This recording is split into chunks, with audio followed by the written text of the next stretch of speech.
Cette vidéo, nous allons voir comment utiliser Microsoft Teams comme outil de gestion de projet.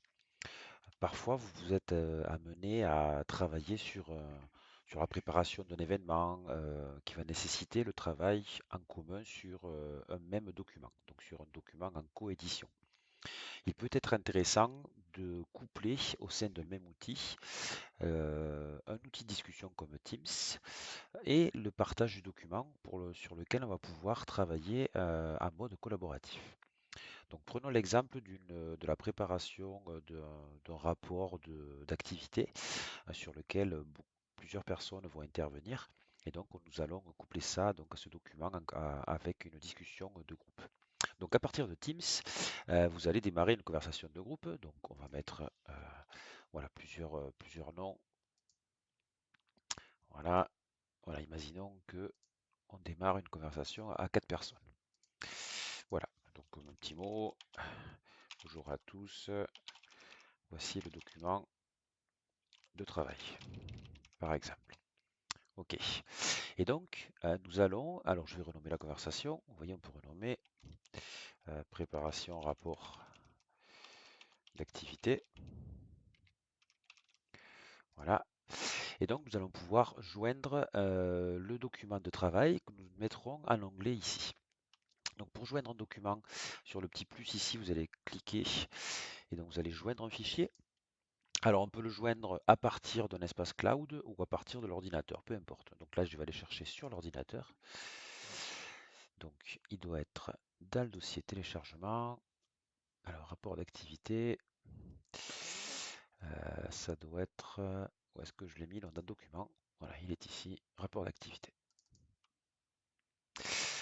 Voilà, donc le rapport d'activité arrive. Donc ici, vu qu'on veut le partager, on va définir les droits d'écriture.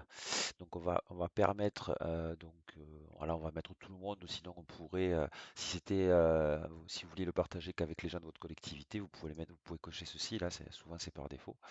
Et donc on va choisir de donner les droits de modification à tout le monde pour que tout le monde puisse écrire. Voilà, donc ça on applique les droits. Donc on envoie.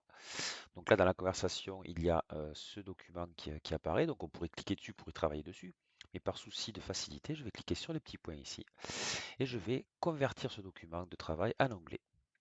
Et là, vous voyez, regardez ici, nous avons le document de travail qui arrive, sur lequel chacun va pouvoir intervenir en même temps, donc tous les participants de la discussion. Et lorsque nous avons besoin d'échanger sur ce document entre nous, on peut tout à fait aller dans la conversation et poser des questions. Voilà, t'occupes-tu, donc je vais nommer par exemple, Frédéric. Voilà, donc avec l'arrobase, on peut nommer quelqu'un. T'occupes-tu de l'introduction? Voilà, de l'intro.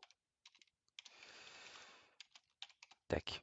Et donc là, on va pouvoir échanger sur le document, euh, dans cet outil de conversation, et en même temps, très rapidement, vous permettre d'accéder à ce même document pour pouvoir intervenir dessus. Cela évite les multiples envois de mails où on va effectivement, on aurait pu partager ce document dans un espace donc, de cloud par exemple, mais ça aura nécessité, si on n'avait pas eu cet outil, d'échanger des mails pour faire un peu le point sur l'avancée de ce document. Alors que dans ce cas-là, on va mettre au même endroit le document de travail et l'outil de conversation, ce qui optimise et rend beaucoup plus efficace le travail collaboratif.